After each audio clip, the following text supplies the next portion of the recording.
Zala basenzi bandakala. Ou soit yemo kwa ebate ke bazala basenzi bandakala. Lelonda yo comprendre ke bazala basenzi. Polo baki mambo basenzi wana bosala ngo awate. Donc, fini na bango rabaisser bango, ridiculiser bango, rabaisser bango na niveau moya se bango ba osepela kaka. Eza bojoba oyo ba fani à l'autre là ba comprendre raté. Ce qui motaboy peut-être na bana nena ndako na bana ngabité, bosala makambo lokola ba senzité. Donc pour dire que beaucoup copier ba kambo wana té, c'est que ça ne sika mo ba sala rango. Oye auto mona ba sala yango. So apekisi bazwa comportement wana té po ba ko beba. Un papa qui conseille ses enfants, voisin siliki, au conseil bango pona nini, c'est que bokelinga jeton. C'est que papa wana c'est que voisin wana ça ko se reprocher de quelque chose. Et le goulot, si vous reprochez de quelque chose, moi, je suis désolé. Parce qu'il fallait n'a pas citer que. N'a pas dit que vous êtes des Bassenzi. Otika kosala makambo Bassenzi. Awa makambo Bassenzi ezalaka te. Donc, ba fan ba osala makambo Bassenzi, il y a là ici bon que awa makambo Bassenzi ezalaka te. Donc ba fan ba se comporter lokola Bassenzi. Le roi Bassenzi. Donc bref, à la limite, va se comporter comme des idiots, comme des imbéciles. Mais yoza Gaulois, pourquoi Kibosenzi est choqué? Yoza Gaulois, pourquoi si on a dit fallait obi aza basenzi te yoza choqué? Faut bien se poser des questions. Pourquoi muto oza la choqué pour balobiga a mosenzi azate? Aza basenzi te. Donc bino moza ko estimer que les Gaulois sont des basenzi, c'est l'obino. Vous avez accepté qu'il bosse Nziango. Si ces paroles ne frôlent pas l'insulte, alors c'est que ba fan yangambuana ba maelete. Parce qu'il y a utilisé l'expression mususu pour un hôtel ça dit que botika mambo bosala. Or, tant ozolo baki awa makambo basenzi il est kakaté, ils ont raté, mais ce n'est pas la première fois. À chacun de ces concerts populaires, il y a toujours eu ce genre d'agissement de la part de ses fans. Parce que personne, alors fallait le bitin podium dégué. Et comme ça, madame Delroba Bassin Ziba Gauloité. Donc là, Monsieur Boité, il a rien dit de mal. Lui, il a parlé, makamosage simple à l'objet, pour se comporter le rôle à Bassin Zité. À estimer les gens qui se comportent de la sorte sont les gens qui sont Bassenzi. Si vous avez choqué Bino, peut-être vous êtes conscient que vous êtes des Bassenzi de vrai.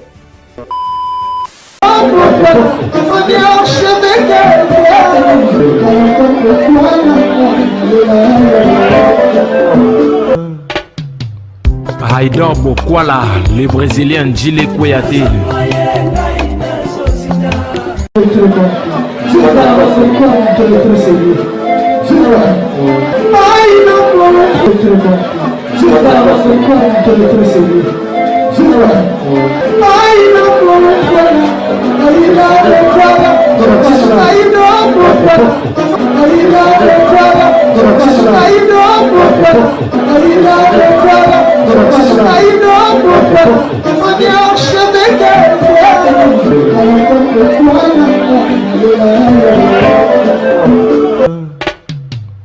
Haïdor Bokwala.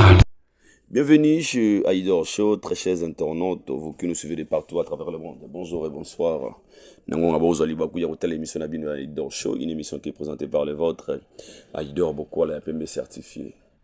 Un grand merci à Yabosko Bade Kayaya, un grand merci à M. Jigale Kisula, de la maternité à la maturité toujours propre. Salutations à vous, ici Kaozali. Un grand merci à Yannick Ekini Arambok, c'est le seul et l'unique millionnaire congolais, il nous suit depuis Johannesburg. Nous vous disons un grand merci. Papa Jean-Flavien Kani qui est moment centre à Guito Kani qui salutation spéciale à vous. Nabi vous avez belé en train de nous suivre. Vous êtes de partout à travers le monde. Je vous dis déjà un grand merci. La fidélité, la confiance. Vous pouvez sur la chaîne Nabino Haïdor Média Télévision. À chaque fois de travail vidéo Nabi sont en ligne. Vos appels, vos suggestions, vos remarques. Les accords possibles sont encore une fois à toi améliorer tout bon. C'est notre manière de faire des choses. Ça fait plaisir. Merci à notre équipe technique américaine qui nous aide toujours pour la réalisation. et montage ya émission na biso to pesi un grand merci. Merci na baboni nyonso fidèle. Vous aurez toujours wana na appel na bino na ba message. Un grand merci à vous. C'est grâce à vous que nous avons évolué, grâce à vous nous avons sala mosala olenge sengeli. Na pesi bino merci, merci, merci, merci Longonia et c'est Gabozali. Aujourd'hui, nous allons parler na ba sujet bien les dominé sur la toile. Je pense qu'après la prestation de Fally Ipupa na Katia, Festival mondial de la musique et du tourisme, vous avez organisé le 16 au 18 juillet à Wana, RDC, précisément dans la ville, province de Kinshasa. On a parlé du peuple, monsieur Zagoleka, na Katia, échangeur, il y a limité. Bande konangai, lelo na kolinga to sur la marambo ebele parce que ba sujet important auto ko aborder na émission lelo auto ko beta sire. Ba o ba sali déjà prestation na bango. Comme je vous avais dit, ils allaient bon au festival où ils réunir les artistes musiciens et réunir les artistes musiciens ou ba sélectionner qui bango pour prester pour na ko représenter ba musiciens na biso, les artistes musiciens congolais. Il y a un jour à Libos, tout ça, on a Garli Garvey, Inosbi, et pardon, Garli Garvey, Gezmawete, et Fally Ipupa. La journée de ballet, tout ça, on a Inosbi et Oranson, le roi de la forêt, les autres, on a Kofi Olomide, le Kwadakoraman, et puis, à niveau, il y a échangeur, tout ça, on a héritier Watanabe Motonatembe. Et pour nous clôturer, mon à Lelo, na Festival mondial de la musique et du tourisme. Mais l'autre c'était mingi la polémique au Salamaki après la prestation de l'artiste musicien Fally Ipupa. Je pense qu'on a fait des analyses concernant ce sujet et ce sujet fait parler du monde le monde aujourd'hui. Quoi que Fally Ipupa pendant prestation ça s'est bien passé, il a très bien chanté tout, mais bah doit remarquer Fally a s'est plongé dans la polémique selon certaines personnes. On a vu plusieurs vidéos, plusieurs émissions Nangambu, il y a Gaulois, bah fanatique qui a fait rigoler, bah communicateur qui a fait rigoler, les gens qui travaillent autour de faire rigoler. Soit disant qu'ils sont pas très contents parce que Fally Ipupa combat bah Senziwana boé. On va en parler de ça dans l'émission à Lelo. Est-ce que Ranson hier à Salaki plan? Est-ce que le Kofi Olomide Farafar Nereti Watanabe Nani a se retrouver? Sur là, on reste connecté dès bien la fin de notre émission, ça fera plaisir. Mais en fait, commencer, je vous laisse d'abord de regarder aux images cette vidéo de l'artiste musicien qui est l'artiste. Notre frère qui évolue. Girl, you know what I mean, yeah. Kiss you there, get you right. Kiss you there, get you right. Kiss you there, get you right. Kiss you there, get you right. Kiss you there, get you right. Kiss you there, get you right.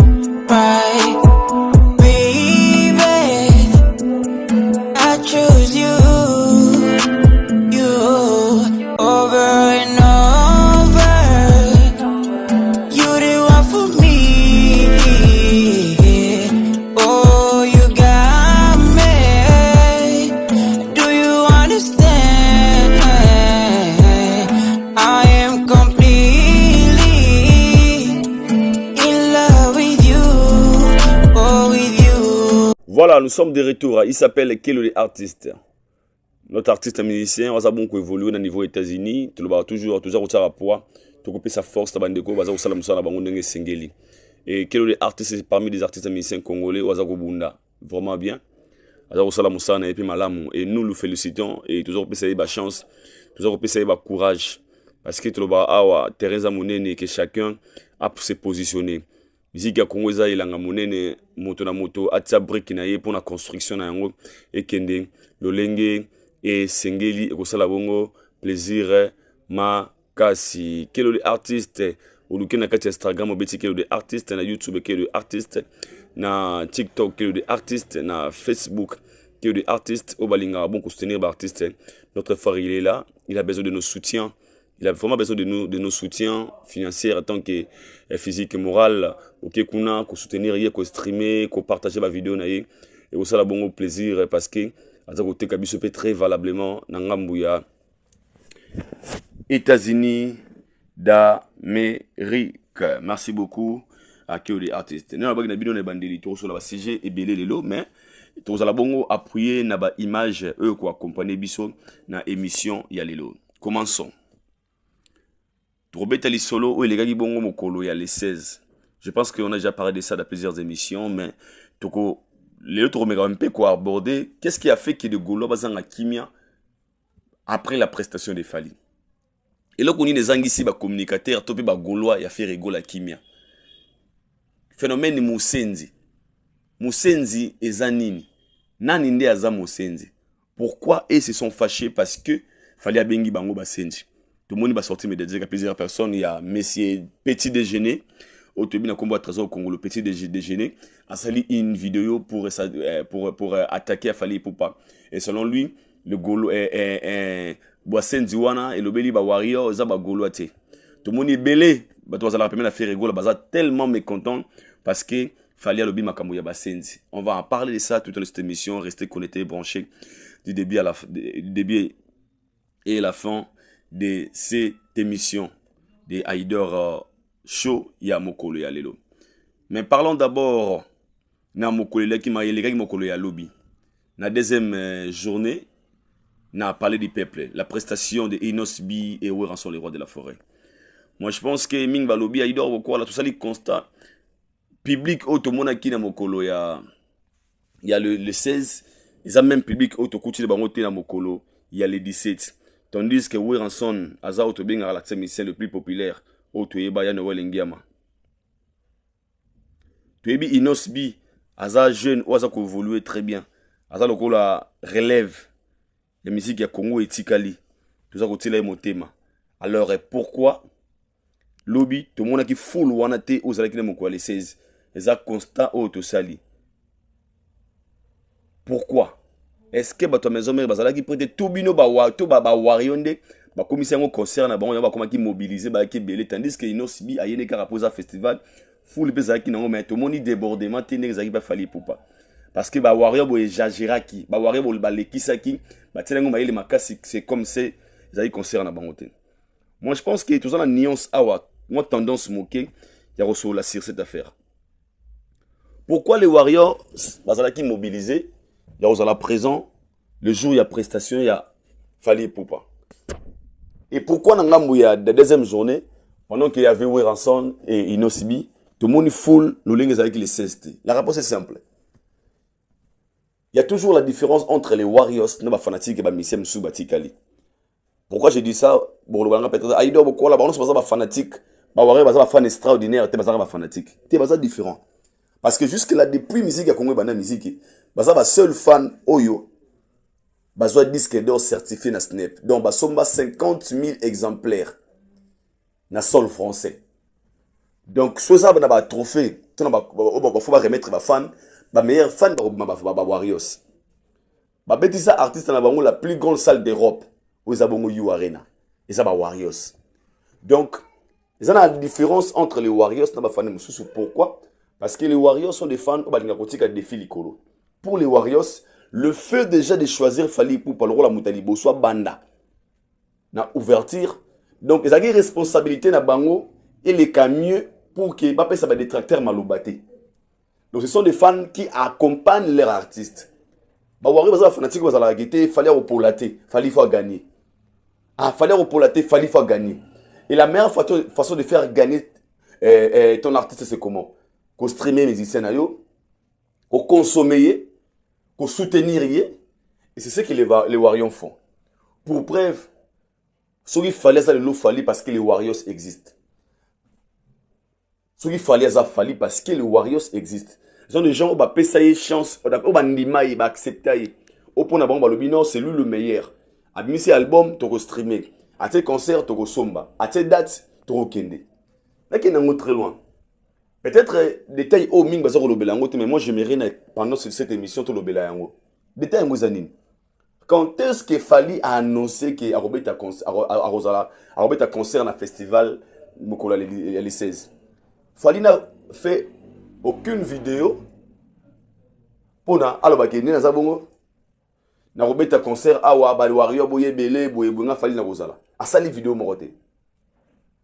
Fally a posté juste na page officielle. Alors, peut-être que tic tac, à poster gaga. Et nous, on a compris que fallait la bête. Mais maintenant, posez-vous des questions. Après qu'on postait à Fali dans sa page officielle, regardez comment les Warriors va salir promotion. Il y a événement, il y a les 16. Vous savez pourquoi? Normalement, concert Oyo, ils ont concert sans publicité. Ils ont festival.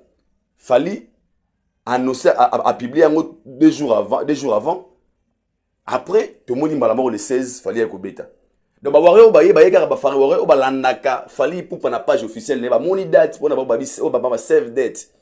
Le roi fallait aux le 16. Biso le roi te lingaye, te soutenir, te ne vivre en live. Te keka pour un festival. Te keka pour assister tout à la musicienne à biso au lingaka. Ils ont relevé les défis et tout le monde est présent, très nombreux. Warrior va commissaire au concert, il a fallu parce que peut-être tous en nuance. Cela prouve à combien musicien a aimé par ses fanatiques. La force d'un artiste, c'est lorsque tes fanatiques ont besoin de te voir sur scène.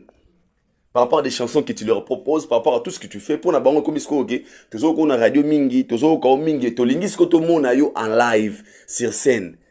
Et besoin wana, et ça la relation amoureuse. Moi c'est un mobile, tu dis bolinga soza, moi c'est pas rapport ça mon ambal né, mbala linga pour mon moi c'est ah bébé, j'ai envie de te voir. Parce que le fur et à mesure vous écoutez n'a pas ma école il sera bolingo. So bon on a rabino tibio, vous en a Congo mais bon on a raté c'est que bolingo zate. Et pour les Warriors, ce qu'il fallait à Zana mettre concert à Kinshasa, peu importe festival ou wapi, tu de soutenir parce que pour Nabango, aller voir les artistes sur scène et ça poste na bango. Balinga comme on a fallu sur scène parce que a décevoir à bango te. So ça mon quoi raison tout le monde qui ba Warriors très mobilisé, très présent. Même pour les 16 parce que il y a un concert il y a artistes na bango balinga mingi ou a décevoir à bango te. Ce qui va faire na batu mususu. Babi il y a un festival qui est occupé na biso ngote. Ah là vraiment c'est une question il y a le linga ba fanatique parce que so bino occupé en ngote so ne kozonga la musicien na bino parce que yende mutu ba bengi wana pour amima batu baya.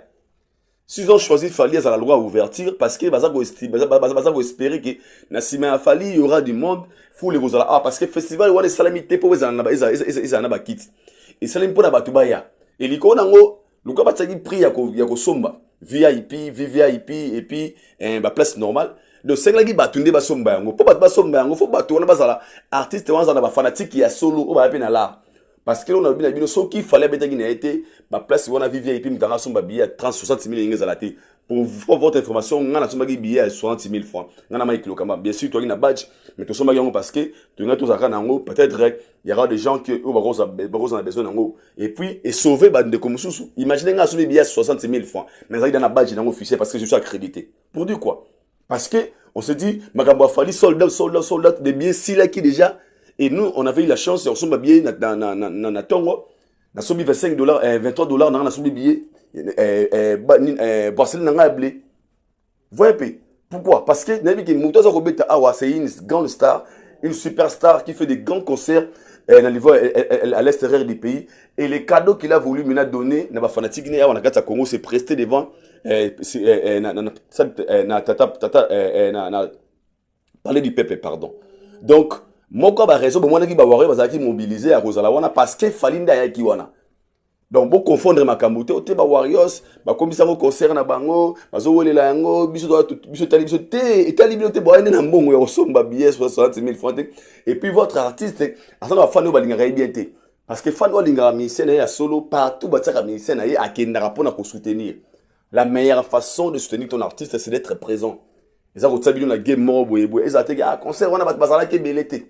Kaka bidon wana so concert aux aki piaka. Bonga boloba te moni fallait la population te.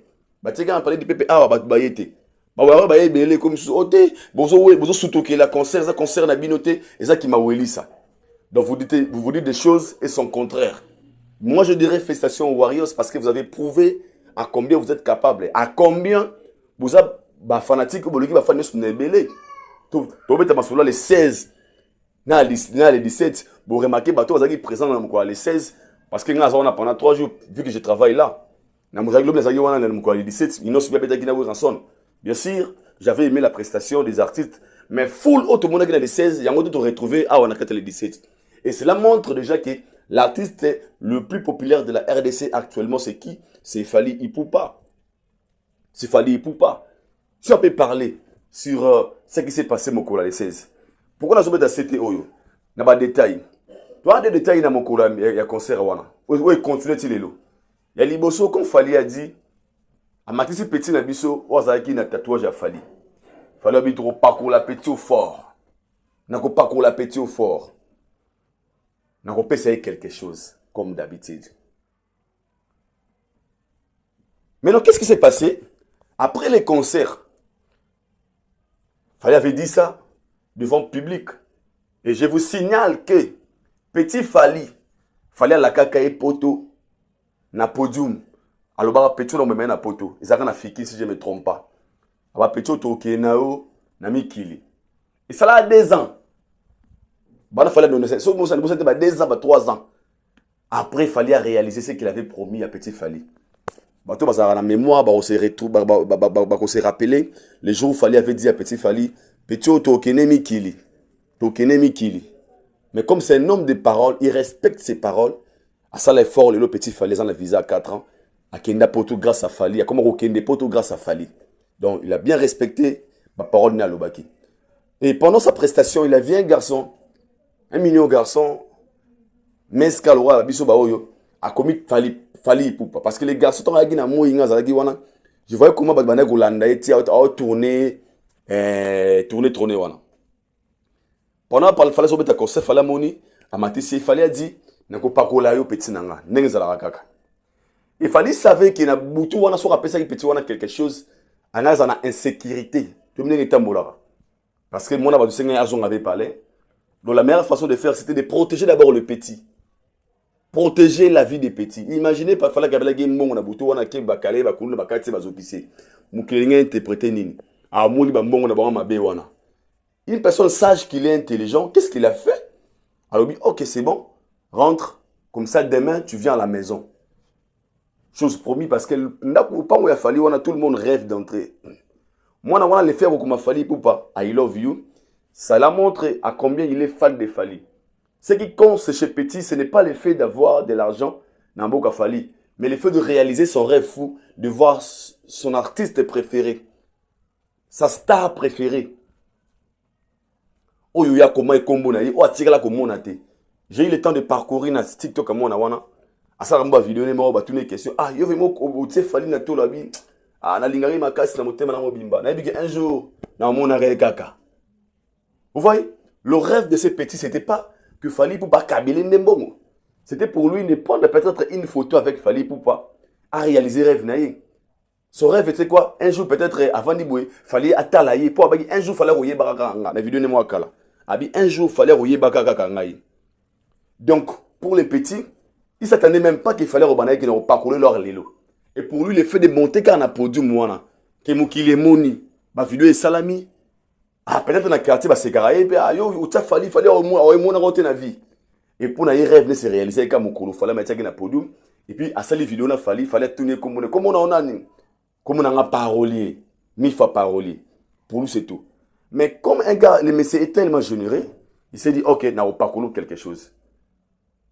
Nous tous, nous connaissons Fally. Fally, ce n'est pas comme tous les artistes musiciens locaux. Pour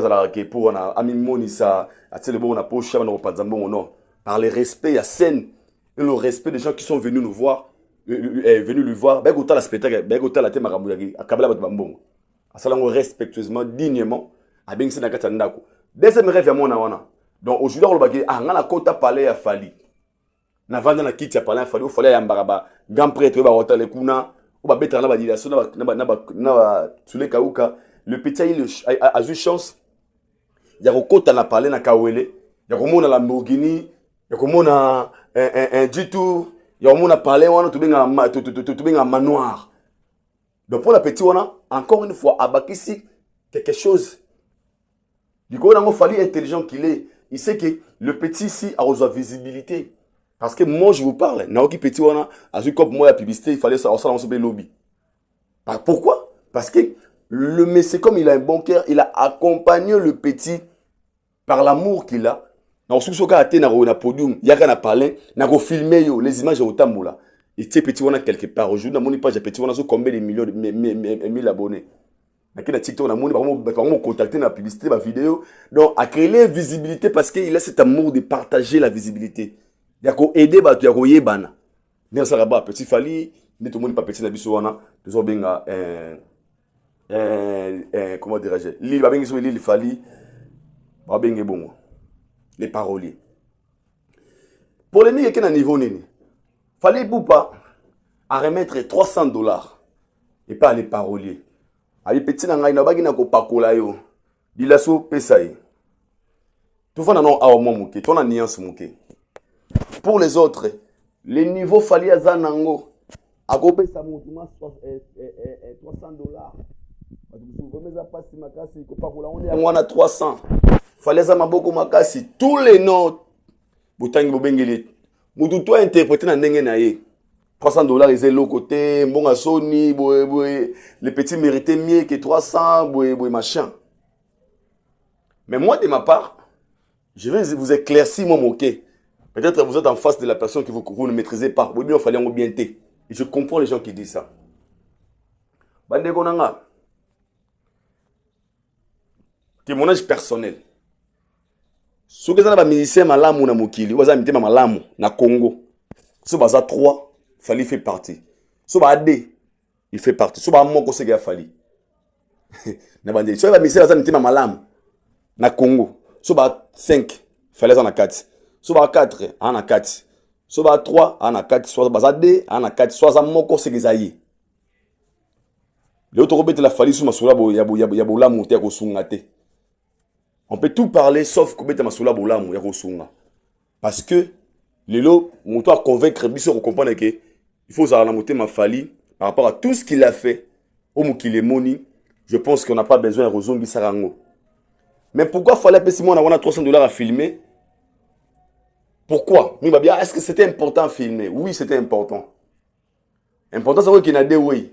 Il avait promis devant le public. Il doit réaliser devant le public. Pour ça, tu as dit, on peut se réveiller un bon matin, ça va tenir l'image de l'artiste. Et ça devrait se passer en public. Mais pourquoi filmer un bon qui était? Je vous signale que le petit avait reçu plus que $300. Il a reçu plus que $300. Mais question de sécurité, ça devait se passer comme ça. Pour sécuriser aussi les petits. C'est un petit qui se promène partout aujourd'hui avec la visibilité qu'il a. Si on a exposé dans on ne veut pas que les petits, leur moyen comme combien, $10,000 et la boye. On a une vidéo où il boit ton pianana na mignon à Bram. On va visiter Fali Poupa. Après ça, chacun 10 000. Il y a au Kabila $10,000. Demandez à Ibrator, demandez à Mignon Abraham. Il y a des images. Automona. Moufougamou et Vandar na Sewana. Donc, Mama Okaba, tout le monde sur la falité. Et je vous signale qu'il a ramené plus de 15 chroniqueurs qui ne font pas, qui ne travaillent pas. Non, que ce n'est pas frais personnel avec via Air France dans la haute saison. Je vous rappelle seulement. Sans compter ma petite bureau. Puis les 35 personnes en compte na Mogo. Dans l'art na poche. Après ma billet, il y a Air France na haute saison. Bisous ba bénéficiaire nango. On a le babino na minito. Donc yema solo wana robete lengote parce que tu ba ministère waza mité ma be ya solo. Basenga na ba mbonga passeport pour avoir ministère ba kende voyage. Basenga na ba l'art ba ministère ba tsaka. Mais lui, il a fait des choses au lieu de robete ma solo qu'il fallait rabouiller. Donc tout le monde la débat wana. Pour bisous ba témoin au killer. Air France, haute saison, plus de 30 personnes. La poche à mon tout pas à mission au parce que ma billet, poto. Donc pendant au Kaba, faux débat. Mais la manière dont on va protéger moi nawana, c'est comme ça né les Kelly. À quoi que talib mon amant $5,000, $10,000 les petits en la famille, les petits en la baninga, les petits les mina visibles. Tu me rends les tambola. Au petit, on a $10,000, $3,000, $4,000. Imaginez la suite. Donc, pour protéger les petits, tout le monde est 300. Tout le monde est yango. Mais le Nassima à caméra, on n'a pas besoin de tout dire ici. Et c'est un peu moins catimini. Mais même vous qui critiquez, oh, $300, $300. Ah, ndekonanga.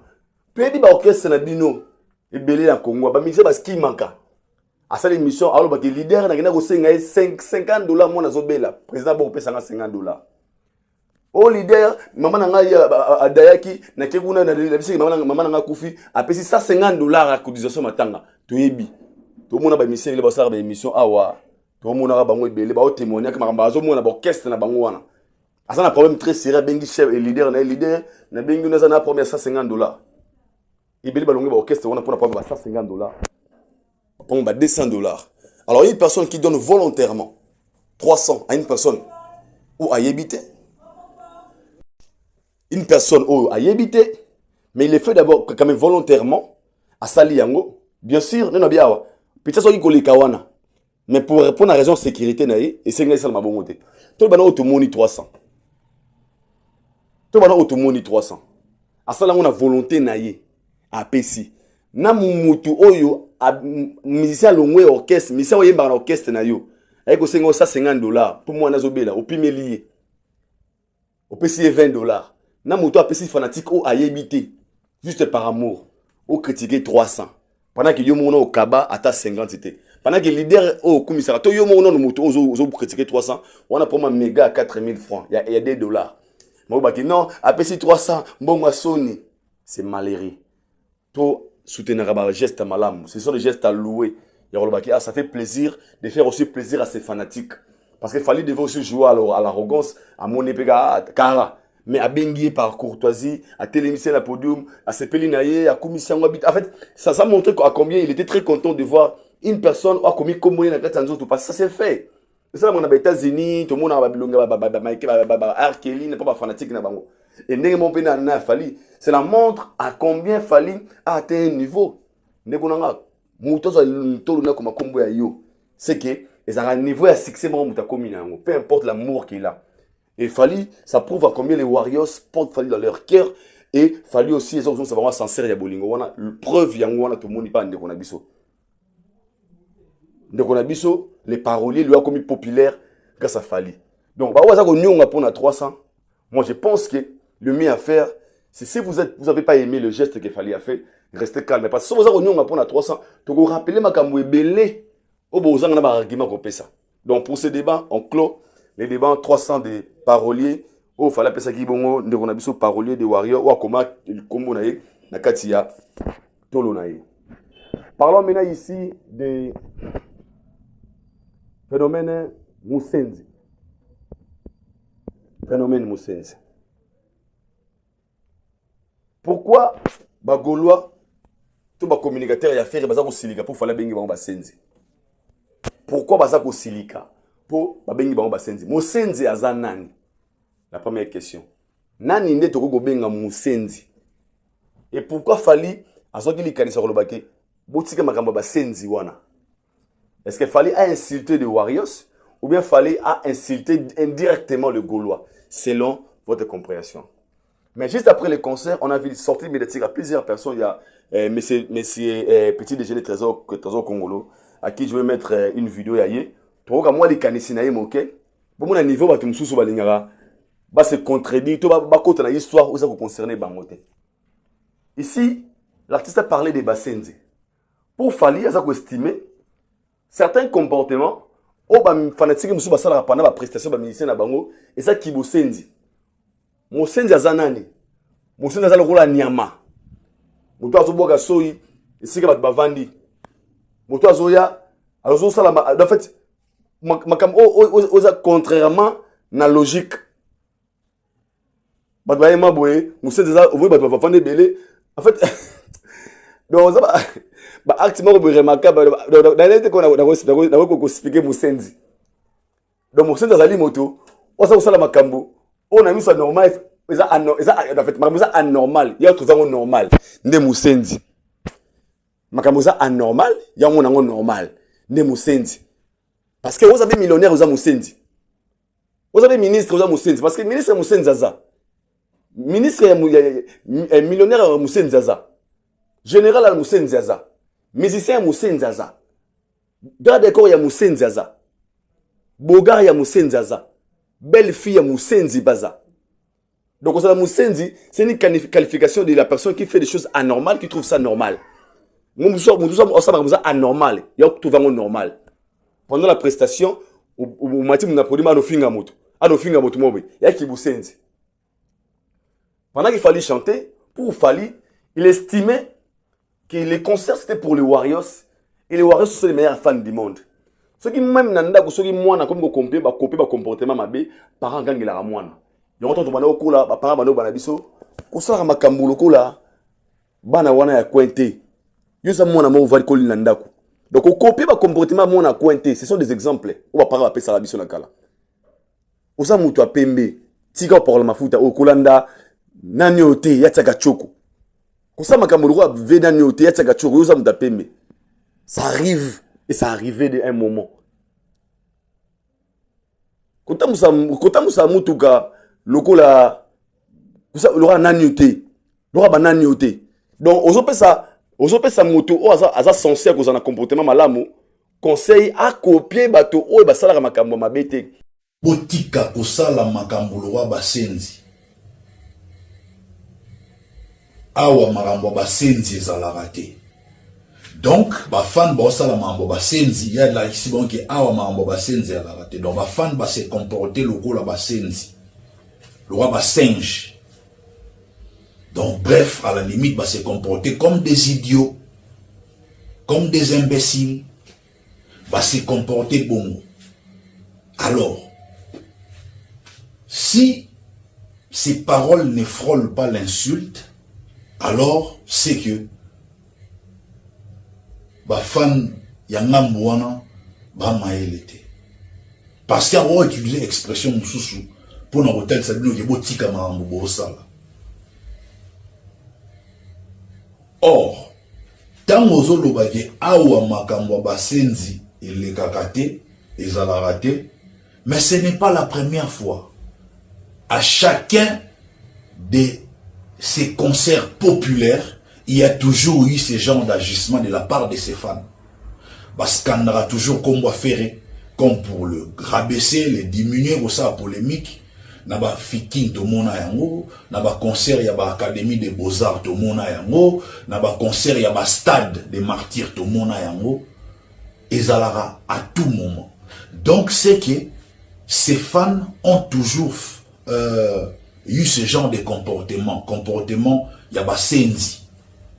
Ont toujours fait des singeries à chacun de ces concerts populaires. Bah ça là toujours yango. Donc bazala basenzi bandakala ou soit yemo voyeba te ke bazala basenzi bandakala lelonda yo comprendre ke bazala basenzi pour le baki mambo basenzi wana bosala ngo awate. Donc ba fini na bango ba rabaisser bango, ba ridiculiser bango, ba rabaisser bango na niveau moya se bango ba osepela kaka.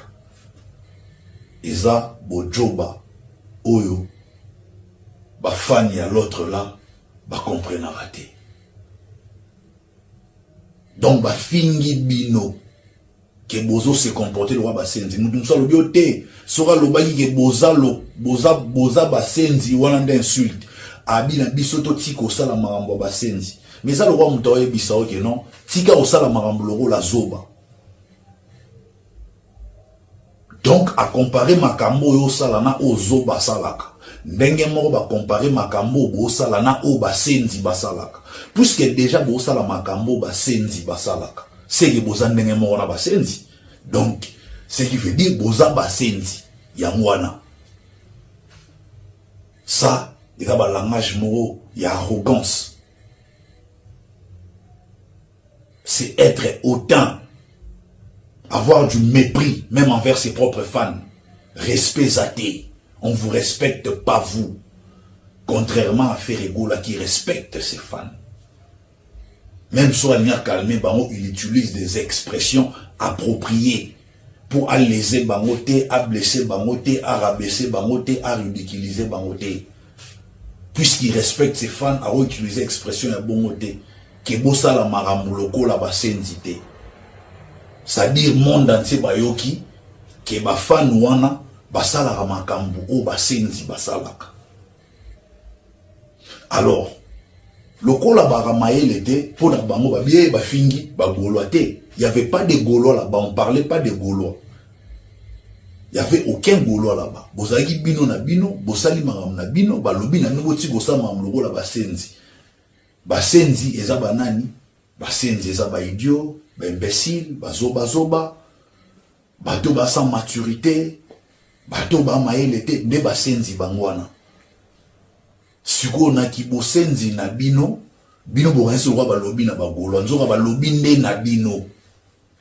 Donc so mutu na vie ayebi soki osama mloko azoba, tiko osama mloko azoba ko, eza déjà indirectement fingi oza zoba. Parce que là, osama ambo zoba salara. Donc so osama ambo zoba salara, c'est okomi pe zoba.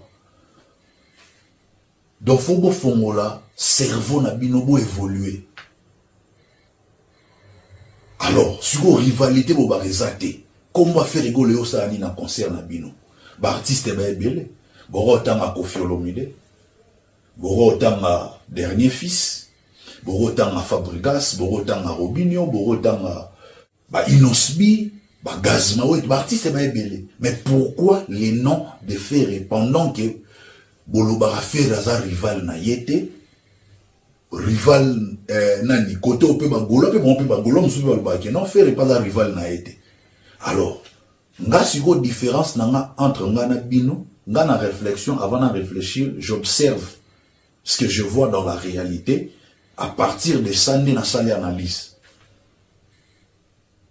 Différence nanga na bino. Comment faire rigoler au sali na concerne nous puisqu'il n'y a pas de rivalité. Puisqu'il n'y a pas de rivalité. Comprenez par là que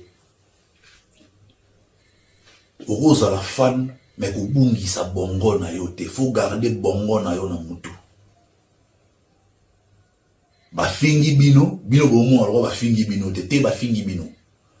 Ko permettre na vie mutalo banote ko sa mamlo roi musenzi to ko sa mamlo roi zoba. Faut mutalo banora clairement que non amambo ça l'a bien te o changer te. Wana fingi yo te. Mambo, ça l'a bien été, au changer te. Évite de faire ça, ne fais pas ça. C'est pas bien. Fais ça. Wana muta fingote, mais soki muta lobi na oye, non? Ozo sala mamlora ba idiot. Osa mamlora ba senzi. Osa mamlora ba zoba. Et ça déjà, indirectement, a fingio, a qualifié que mambo, ça l'a ndenge mona ba zoba, c'est que na omo mono yo za zoba. Na omo mona pe yo komi zoba.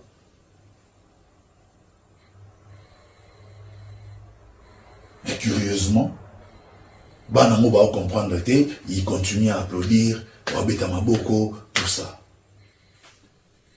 Nga dans la banalise d'anga, ils sont sur base de la réalité. Tout est au long de rivalité ya Werana Jibé. Lelo, comme on l'a dit, rivalité zate bon. So tu dis bon rivalité zate pour na nini, bon ça ma réponse à ça. Bon oui, ton demi rivalité zate. Pourquoi? Lorsque l'autre là beta qui va concerner a beti ba nini salosoni ba Paris la Défense Arena a beti ING Arena Ovo Arena, l'une des communicatrices naie à l'écart dans les réseaux sociaux pour le non ya beti yo pekuna. L'autre là, ce qu'on a dit, dans sens n'a pas l'autre là, ce qu'on a dit, c'est dit faire la pas date. Mais pourquoi le bain puisqu'il n'y a pas de rivalité? Bosalima on a bu sili, c'est tout. Pourquoi koya kolobageno bino pe bobeta? Puisqu'il n'y a pas de rivalité. Parce que c'était comme un défi lancé que non, biso auto sali bino boko kate. Maintenant que faire la corriger pour faire la relever sous défi, faire la correction. Ce qu'il a fait, il a mieux fait que l'autre là, parce que vous rivalité, que l'autre là, il a mieux fait que l'autre là. L'autre là, bête en configuration à 12 000, Ferrego là, bête en configuration à 15 000. Donc en termes de comparaison, Ferrego là est un cran au-dessus. Dans ça, on a ING Arena. Et tu vas vérifier dans Ovo Arena. Après tout, il y en a Paris la Défense Arena. Bah, tu la réalité. Maintenant que succès a fait rigoler les en ascendance, l'autre est là pour banga, la réalité. Parce qu'à fin de compte, faire rigoler déjà meilleur na musalo basala boyimba. Artistiquement parlant, faire rigoler est déjà meilleur. Ceux qui sont fait rigoler comme dominer en termes de succès, c'est-à-dire bah, capacité basale, azo beta basale, azo tondi samo leka. L'autre là, et ben bazasu na argument bazasu ne loro lobate. Bazasu ne loro lobate. Yango moni muto bolobi jaza rivalité, mais yende bo concentra bo bundisa.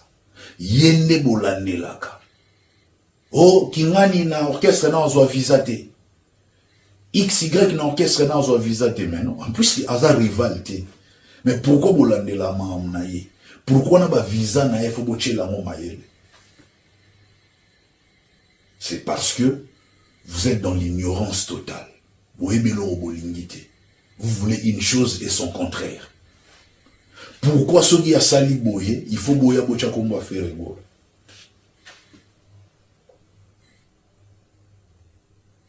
Vous sali festival, vous beti festival, moi festival, moi ya ba loko. C'est ça la réalité.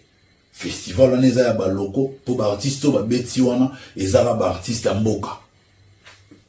Souvenez-vous, il y a un journaliste français lorsque Emmanuel Macron yara awa a benara l'autre là star local. Pendant ce temps ba fan nae ba mo ba relativiser kaka non, c'est par rapport à Congo star local. Star et l'accès international, non. Même sur le plan local, il y a des stars. Sur le plan local. C'est-à-dire à l'international, il y a des mais localement, il y a. Donc, journaliste français, on a pour rabaisser votre artiste, l'avait traité des stars locales. Donc aujourd'hui, je comprends que, cause à moi, et l'accident cerveau est coubité. Non, comme il a une capacité à réfléchir au-delà de. C'est ce que je vois chez les adversaires de Gaulois. Les autres là, bah cerveau non est belate, bah trop banamiqué. Bah réfléchir le la banamiqué, bah lingo pousser réflexion à bango lointé et je ne pense pas que les autres là vont grandir un jour. Bah tika la ka bongo. On peut tout tolérer sauf qu'un artiste puisse rabaisser, ridiculiser ses fans en public, même ceux qui afficher comportement mou ya mabe. Mais de l'autre côté, nous sommes normal pour la bango. Ba finga bango, ba sarana bango, nous sommes normal. J'ai vu un petit qui s'est tatoué les noms. Je comprends, c'est par la jeunesse, c'est la jeunesse, c'est la folie, s'est tatoué les noms de son artiste. Maintenant, qui vantar mon boye, artiste à bio, niveau na opé sombongo. Et une vidéo qui circule sur la toile, total en bon en boye, 3 billets à Franklin. Bon. Façon Balbakani, c'est là qui a mot. N'a pas été que 3 billets à Franklin, comme un bon rebelle. Pour, il y a un bon rebelle, mais un niveau par niveau. Mais wana, na niveau et artiste, 3 billets à Franklin, et un bon rebelle. C'est justement parce que, kosa avantage, kosa la minene, au monde na vie sur au kaba, et à pena, et l'eau na hauteur, à tout forcer et réverser. Alors, bah on obligé moi na wana à kosa. Loba qui a enveloppe à mon nez, mais pour la sécurité, l'accès à Mkawana. Vous pensez qu'il y a un Koulouna qui a besoin d'argent pour lui, à $20, donc ce n'est pas une raison. Ils ont raison bidon. La réalité, ils ont automonaï dans la vidéo pour dire qu'enfin, c'est regrettable, puisque Tozana, Moutoumoroboé, qui se permet, il y a Saranarana opinion, il y a trompara opinion, il y a balader opinion à tout moment. Et bah fan, naïe, tellement baza ba senzi, moi ba comprendre loko ezate basenzi wana ngate mutu na lobby nga nazuka malobo ebima yi likola podium ke boza ko se comporter lokola basenzi botika comportement basenzi. Or comportement ya basenzi wana bo sala yango depuis début ya carrière ya artiste wana tilelo bo sala ra comportement na ba concert populaire na nyonso. Donc c'est que ki busenzi wana ebanda kala. Mais na kamwende boyo découvrir yango lelo. Mais batomaele balobara, la foule n'a pas de cerveau. Jamais olingo corriger foule. Ou maîtriser foule mais ou corriger foule ou kokate. Parce que on est là au monument et s'il un jour si encore un autre concert populaire, il y aura toujours des fans qui vont scander encore le nom de Ferré. Wana ebite soki ba ofinga bino nini po da ba ebisi biso to ebike bo ba senzi siko na moment wana boko mabanani ba senzi fois 2 plus que ba senzi to ezandeni na sali vidéo parce que certains fans yangambo wana pona bango ba kansondire ba fingi ba Gaulois te ba fingi bino les Gaulois n'étaient pas là batangi pe komba ba Gaulois te balobi boti ko sala marambo basenzi basalaka. Dans la minute wana basenzi o bazaki présentement wana eza bino nde basenzi o bozalaki wana.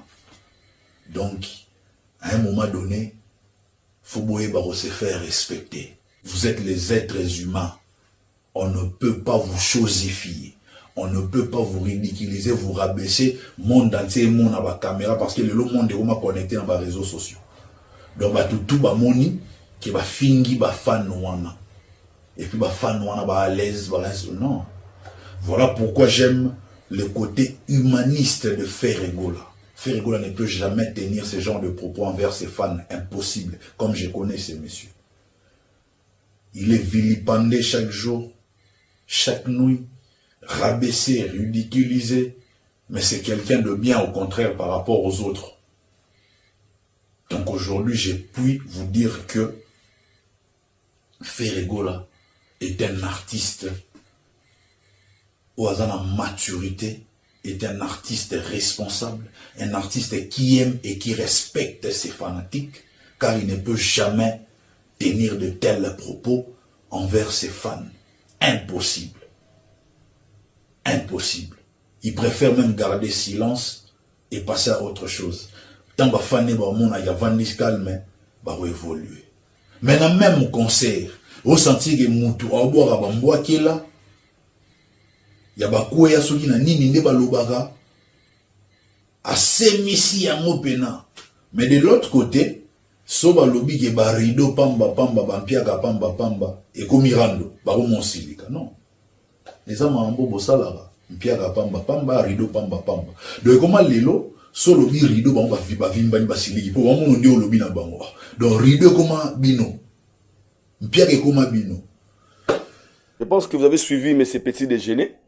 Petit déjeuner au atomboki pour naïa siliki naïe selon yé fallait le babongo fallait ça prétentieux fallait ça orgueilleux fallait manquer de respect dans la fanatique naïe et les voyons va comprendre pourquoi ils a fallu finginde bango va comprendre parce que parce que va comprendre fallait pas tomboka parce que fallait manquer bango respect boye mais ce petit déjeuner dans le bien déjà faut comprendre une personne au aleka na TV pour asilika pour écouter la mutuna tongo ba pesi etité donc ngai na pas masala nga vali tambwe na vandi ndeka fada pesi nga tité bongo na longwe na nga orchestre na ngisala ngo émission qui va depuis melingati nga na gina nzala. Regardez la réflexion, regardez la compréhension de certaines personnes. Donc les sa question à tombo qui n'a juste parce que a pimela qui est petit déjeuner. Mouta bongo siko lesoni bozo na mutu na ye. Tala ba discours, tala ba langage, tala la manière de parler, tala la manière de réfléchir. Pour na ye, fali a manqué ba warrior respect, fallait finir ba warrior parce que ba warrior ne ba senzi, c'est ka bongo parce que musenza zate boye. Mais yo za Gaulois. Pourquoi ki bo senzi zo choqué yo? Yo za Gaulois. Pourquoi so ba lobi na ke fallait lobi a za ba senzi te yo za choqué. faut maintenant se poser des questions. Pourquoi mutu ozala choqué pour balobiga a mosenzi azate? Aza basenzi te. Donc bino boza ko estimer que les Gaulois sont des basenzi, c'est lobino. Boza ko accepter ki bosenzi yango.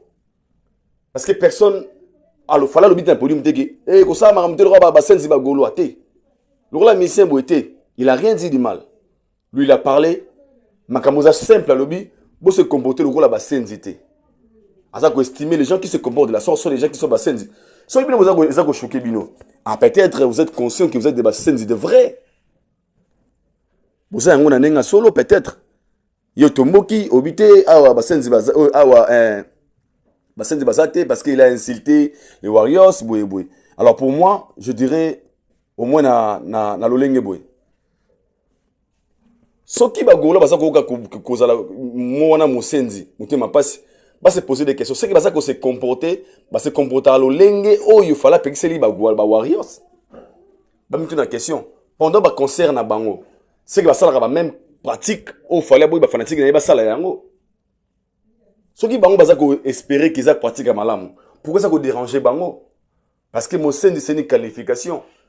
Une très mauvaise qualification parce que kobenga kozala mosenzi eza ko sala makambo. Il y a normal, il y a anormal, yo soko mona ngo normal. Soki motaboy peut-être na bana nena ndako na bana ngabité, bo sala makambo lokola ba senzité. Donc pour dire que beaucoup copier makambo wana te, c'est que ça ne sika mo ba sala rango. Oye auto mona ba sala yango. So apekisi bazwa comportement wana te po ba ko beba. Un papa qui conseille ses enfants, voisin siliki, au conseil bango pona nini, c'est que bokelinga jeton. C'est que papa wana c'est que voisin wana ça ko se reprocher de quelque chose.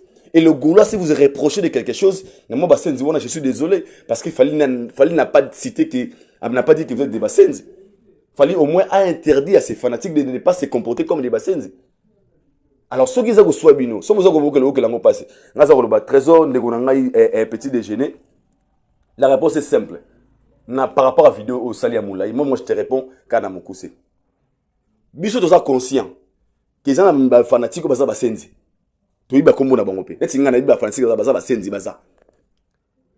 Et na iba fanatique ba se comporter na kibo senzi pendant leur prestation à ba concert. Pour na bango ba lingaka nde bongo. Tu as parlé ici de la rivalité lobby. Pour na nini ba mise baza belé mais na concert pendant la prestation de Fali baza robinga baza otanga kombo ya Ferré. Non, c'est logique. Ferré Gola est bénéficiaire de la grâce na kombo ya Fali Poupa. Le fanatique au balinga débat entre Ferré et Fali sont les Gaulois parce que les Gaulois sont très contents lorsque tu compares on a Fali Poupa Poupa na Ferré mais contrairement aux Warriors, les Warriors ce sont des fanatiques au balinga coup de débat entre Ferré et Fali parce que baza ko estimer que Fali est très loin que Ferré Gola et tu dis que dans ma famille chaque mois na ça ba émotion na ye peut-être na ngambo ba doit télé ba ki wana ba to ba émotion ba sentiment au balinga ba copier makambo mabe. Il faut remarquer, mes fanatiques vont couper mon mabété, il faut l'interdire. D'autre part, c'est aussi pour éviter certaines choses. Pendant la procession des Fali Poupa, les noms effets pour éviter, et ça, l'instant où prochainement, on va concerner Bino. Ceux qui m'ont dit, on a comme moi, oh, Fali, pour Bino, on va quitter, Boutiga Maramba Senzi. Comme ça, tu vois, Baba Senzi, Baza Banani. Tant que vous Boutiga, Yamote, dans ce gars, Batumor Baza Senzi, oh, Baby Sak, musique à Congo, qui est Senzi, oh, Fali, Boy, Bafantique, Baza Senzi. C'est simple. Donc, ceux qui vous déranger, ceux qui vous senzi, ils ont dérangé, c'est pour ça qu'on estime que vous avez senzi, ça, on a produit ma télémabi, botika choko. Surtout si il y a choko. Oh, on fait un choko, point, il y a un choko. Ah, c'est que tu as choko. Ça, on a un certifié. Si vous avez un choko, oh, botika de choko.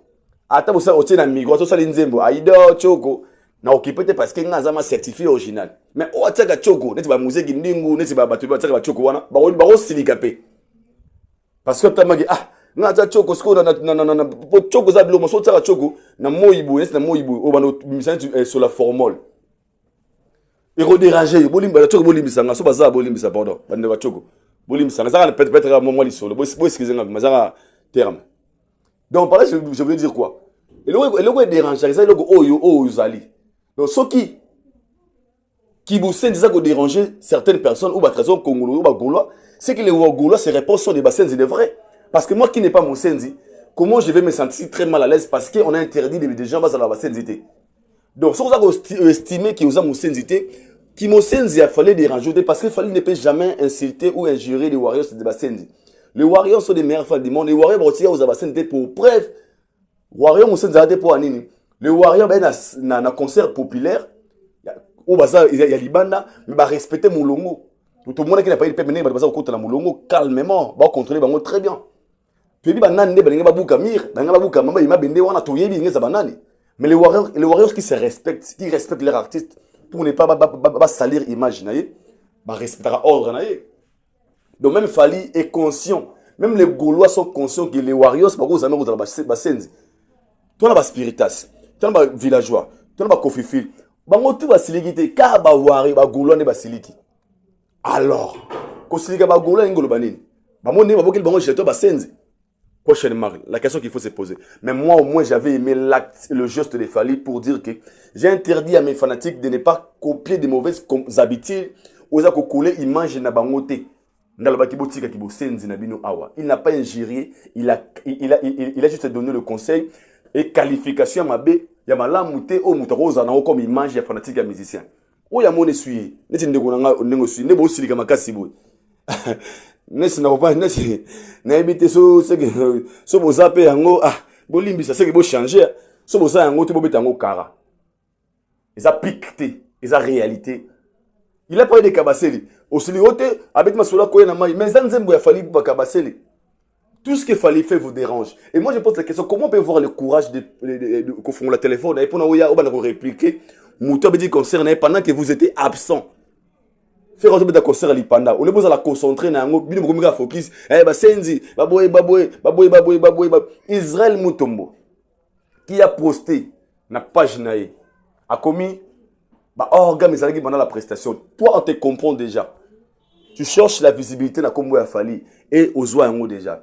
Il n'y a pas ces makambo que ça fait trop mal lorsque Pikaramutu pique et il te répond pas, il te répond toujours dans silence. Et silence, c'est ça arme au frappera plus que le parole.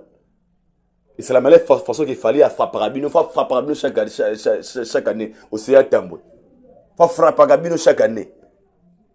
Vous cherchez des problèmes à une personne qui est meilleure, à sa meilleure live performance. Tout le monde différence entre Fally et certains artistes qui disent qu'ils sont forts côté live. Les gens qui étaient présents pendant sa prestation, même quoi les 16, n'a pas Goula, n'a pas joué, on a des Goula, on a concert, il y a tout le monde aventure. Mon Joe, Azaniama. Mon Fally, on a vraiment bosser parce que image au Congolais tekela bisoke nani on est vrai grand chanteur boye.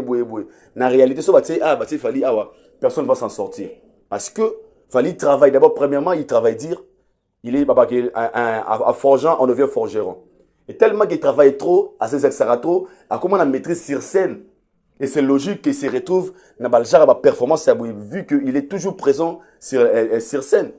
Alors moi je pense que pour moi c'est que c'est passé mon colo il y a les 16 la polémique entre l'argent, entre Moussenzi, la meilleure façon de dire c'est ça. Donc, tout quand des débats, passons à autre chose parce qu'il y a encore des choses mieux à faire. Tout le monde sait que Moussenzi, au monde qui soyez, à mon qui paye, à mon qui à ça l'homme sort déjà, des fois, baboué. Je pense que les Warriors habitués à ça. Mais Moussenzi ndé arabes. Et ça serait bala moi si papa qui l'a dit moi m'bal nous Moussenzi, même bata m'bal nous vilain. Mobile no konda, mobile no mukuse baka mobile no Moussenzi. Au moins ça Moussenzi, eza mabe makasi dans fait des efforts de ne pas être des Basenzi et pour que terrain qui est bien, je pense que c'est très important. Je vous laisse maintenant de regarder aux images de cette vidéo.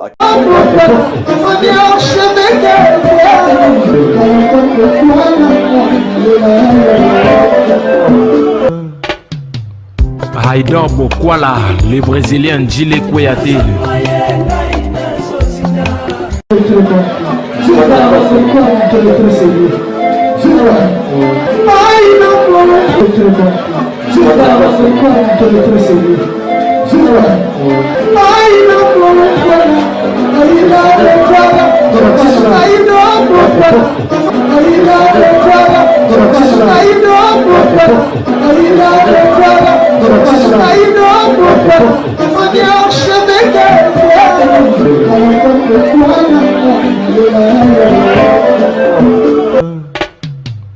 Haïdor Bokwala.